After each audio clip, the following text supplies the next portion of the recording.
Now, over the past week or so, we have seen MAGA literally brought to its knees over the Jeffrey Epstein scandal. In this video, we're going to see Jeffrey Epstein's brother, Mark Epstein, absolutely torch Donald Trump, Republicans, and MAGA for the whole debacle that's taking place right now. As usual, let's watch the video in full. I'm going to give you guys my thoughts towards the end. Well, joining me on the phone now is Mark Epstein, Jeffrey Epstein's brother. Mark, good to have you back on Uncensored. Thank you. Good to be here. If I could, we spoke about a year ago. If I could just ask you, first of all, your reaction to the Trump administration effectively saying it's now shutting down any ongoing investigation into the Epstein files, as they put it. What is your reaction to that? Well, I've never really been that much involved with or cared about the Epstein files as far as the charges against him. I had nothing to do with that. I wasn't part of it. As I explained last time, my concern is the fact that he was most likely killed in prison. That's what I'm concerned about. And the fact that they're trying to hide that or trying to shield that and trying to put it off as a suicide when everything else points against suicide, that's what I'm concerned about. There's been a lot of... Every time they say something or do something, like release this video, they're just digging themselves deeper into the hole. It seems like the lies are closing in on them. So explain to the viewers exactly why you believe your brother didn't take his own life and somebody else took it. Okay. Well, first of all, when I first heard that he was dead from the apparent suicide, I had no reason to doubt it. I figured, well, he's in prison, what he was facing. He didn't have children or parents are gone. I figured, okay, if he decided to take himself out, I would just respect that. But then, we did the autopsy the next day, and the city pathologist who did the autopsy with Dr. Bottom there, they both came out of the autopsy room, and they said that they couldn't call it a suicide because it looked too much like a homicide. That wasn't my suggestion. That was them, the professionals. And then you get all the things that went wrong in the prison. The cameras weren't working on the maximum security tier. The guards weren't checking. There's just a lot of things that went wrong in the prison. And then, Jeffrey was trying to appeal his bail decision. And he had a hearing coming up, and it would have been an extremely large bail that he was offering. And that hearing was coming up soon. Now, I know Jeffrey, and I thought that if he had a chance of getting bail, he would wait to commit suicide to see if bail was denied, it would make it more plausible that he killed himself. But why would he kill himself literally days before he had a chance of getting bail? That doesn't make any sense. And that's another thing. And then when you hear the statements that come out, like when Bill Barr first said he saw the videotape and he saw that nobody went in or out of the tier because the camera outside of the tier was working. He said no one went in or out of the tier. That convinced him it was a suicide. Well, that was a blatantly naive statement from the top law enforcement official of the United States, because there were 11 to 12 other prisoners on that tier that could have killed somebody on the tier. And also, conversely, to think somebody could get to that door, go inside, kill somebody, and leave through that door completely undetected is just asinine. Because there's 6 levels of security before you get to that door. So that, if he was killed, it wasn't by somebody going into the tier and coming out of the tier. It was somebody already on the tier, or he was killed when they locked up the tier at 10 o'clock at night or 10:30 at night the night before. Let me just remind viewers, we had this conversation a year ago, but just for the record, do you believe that your brother was guilty of very serious sex crimes? The only thing I know he was guilty of is that he was with girls that were too young. All the other crimes and accusations, I have no clue of. I wasn't involved. I wasn't there. I hadn't seen Jeffrey for a number of years before his death, and we were always in communication via phone or email, but we didn't. We lived two, separate worlds. So I had no idea what he was doing. So yeah, that's the only thing I could say I know he was guilty of. The other stuff is not my business. I wasn't involved. I don't know what the charges are. So I'm only concerned with the circumstances of his death. And had you been in contact with him when he was in prison? When he was in prison, no. The last contact I had with him was the night before he got arrested. He was in Paris. He called me from Paris that night, just a normal brotherly call, check up on each other. And then the next day he flew home to Teterboro Airport. He was arrested at the airport. His attorneys called me and told me he was arrested. The last conversation I had with Jeff was the night before he was arrested. He was obviously convicted of a paedophile crime many years previously. Did he ever... He was convicted of prostitution or involved in prostitution or something. That was in Florida in like 2006 or something. With an underage girl, though? Yeah, I believe so, yeah. Yeah, so that's a crime. I mean, that made him a paedophile. Yeah, he spent a year in jail for that, yeah. So I guess my question is, as his brother, after that, did you have any discussions about that criminal offence that he was found guilty of? I told him to make sure that anything in the future stays with girls that are not underage. What seems very clear is that he ignored that advice and carried on having all these girls, many of whom... Wait, I got to stop you there. I don't know about that because from what I understand, what he was being charged with more recently was stuff that took place back then. I haven't heard of charges since that 2006 or 2008, whenever he got out. I haven't heard of charges that he was with underage girls after that. I haven't heard that. Maybe he was, but I didn't hear charges about that. Like I said, the charges I was aware of took place back then. And part of his defense was going to be that when he made that deal back in 2006, he had a non-prosecution agreement with the government after that. So it seemed like they were trying to prosecute him for things that he was supposed to have been, safe from. So I don't, like I said, I don't know if he was with. I don't know if there's charges that he was with underage girls after 2006, that episode. But obviously, you will know the same things that we've all read about your brother, which is that he had this island. He took a lot of underage girls there. A lot of them have made very serious allegations about being raped and sexually assaulted and abused, and the other rich, powerful people, men, were also involved, none of whom have been brought to justice. What do you feel about that? Well, I think if that was the case, that we would have heard about some of these men. Why aren't these quote victims? Why aren't they naming names? Well, the suggestion is that there's been a. Well, the suggestion is, Mark, that there's been a big cover-up to prevent those names being released. Well, but people know who these victims are. The attorneys know who these victims are. They could come out and say it. I mean, the Trump administration now says case closed. Do you think it should be closed, or should there be further investigation to establish exactly who else may have been involved?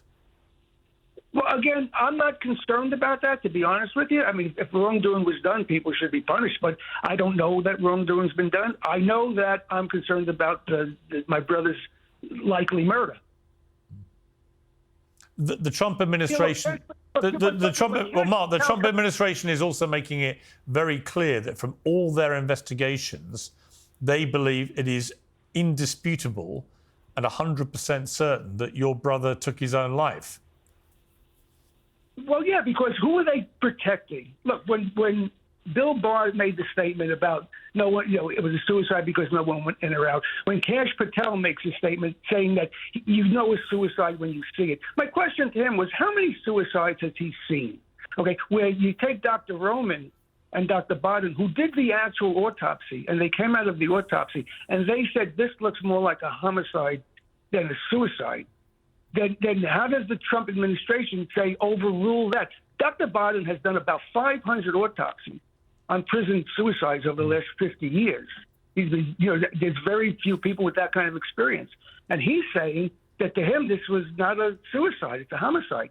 So, yeah, anyone in the Trump administration could say, I don't think so. But what's their backing? Like I said, when Kash Patel said, a suicide when you see it, how many suicides has he seen? Is he a forensic pathologist? Is he a doctor? It's a laughable matter that he can come out social. Where months ago he was saying that it wasn't a suicide. What is your message, Mark, to President Trump? Let me finish. You got Bondi, you got Patel, you got Barr. All of these people work for Trump. Okay, so if they're covering up for somebody, who do you think they might be covering up for? So you think they're covering up for President Trump? People look at all of us. Everybody is looking at little pieces of this and coming up with kind of theories. But people really take the time, because there's a lot of facts, there's a lot of information. People who take the time and really investigate this thoroughly all come to the pretty much conclusion that maybe Trump was behind this. Wow. Well, Maybe Jeff was killed to quiet him. You think President Trump has something to do with Epstein, with your brother being killed? I wouldn't write that off. Because if you look at all of the evidence we have and all of the facts, not opinions, and all of the facts, that wouldn't be something I would dismiss. I mean, that's an extraordinary thing to say, but there is zero evidence that Donald Trump had anything to do with your brother's death. Well, somebody did. And who, again, if you look at it's sort of maybe circumstantial, but if you look at all the people trying to make it look like a suicide. Look, they just released a video of the door, up to the tier, and they're trying to make people think that that was the door to the cell, showing that nobody went in or out of the cell. The video that was recently released was the door to the tier, the one that Bill Barr referred to. Now, here's an interesting fact. I asked years ago for the videotape from that very camera from 10 o'clock at night, the night before, until noon the morning that he was found, because that would show who the last people on the tier were when they left and locked up the tier, and it would also show the condition and the circumstances when they took his body off of the tier to the infirmary. I also want to see the video from the infirmary. I haven't been able to get anything. I was initially told that I couldn't get it because it was an active investigation, so I couldn't get access to it. After the investigation was over, I asked again. Okay, and I have in writing a letter from the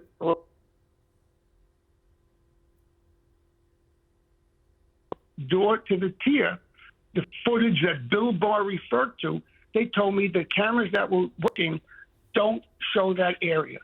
And then a few days ago, they released the footage of that very area and the very camera I was referring to.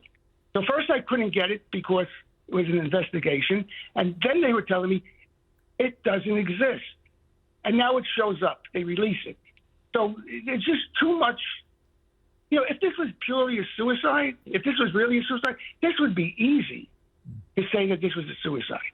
They wouldn't have to go through all this machinations, all this cover-up, and all this, frankly, bullshit.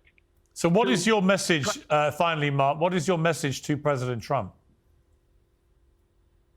I don't have a message to him. Do you want him to reopen the investigation into how your brother died? Yeah. My message would be, let me give you a list of questions that we can get people to answer under oath, and then we can maybe come to some conclusion. Okay. Mark Epstein, thank you very much indeed for joining me. Look, Mark Epstein is 100% right. Like, there's a reason as to why MAGA and Donald Trump's base are flipping out over this. There's a reason as to why, because Donald Trump ran on the idea that he was going to release the Epstein files. He ran on that. He made it clear. He said clear as day that that's what he was going to do. And he hasn't followed through, and he hasn't done it. It's just a fact. He hasn't done it. Now, look, a lot of people are saying the reason as to why, myself included, I believe it, that Donald Trump and his administration, Pam Bondi, Kash Patel, a lot of us believe that Donald Trump said all the things that it is that he said simply because he is on that list, and it completely adds up. It makes sense. Donald Trump tries to make out like he barely knew Jeffrey Epstein, but there's literal videos of him and Jeffrey Epstein together, multiple different videos, multiple photos of them together in the past. So for Donald Trump to now try and stand in front of people's faces and sit at desks and make out like there was no relationship between the two, it's just ridiculous, and it's lies. We know it is. And MAGA, his very base, are literally seeing this as a betrayal, because I believe a lot of MAGA, even though there are some weird ones that are out there, which this isn't the case for, but I think MAGA are drawing the line at child abuse. Okay? Now, personally, I believe they should have drew the line much sooner, but better late than never. But they're drawing the line at it, and you're seeing the fractures and the cracks starting to take place within MAGA, because it basically devalues the image that Trump has tried to put out there as a fighter against the establishment and the deep state. It's almost putting him across as someone who is a part of the establishment and is part of the deep state, because even the way he's putting across his messaging in regards to the Epstein files. Now, we are literally seeing right-wing media figures, former allies, openly come out and criticize Donald Trump. People like Candace Owens has come out and done it. I think Dave Smith. These are people that are on the right that are coming out, and they're actually calling for Pam Bondi's resignation. But we've seen Donald Trump actually double down in his support of Pam Bondi as well. This is what's taking place with this whole scandal. And the thing that Donald Trump has to understand is this: it's not going away. It is not going away. And we need to make sure that we continuously push and press this issue to make sure that if Donald Trump is involved, he's held accountable.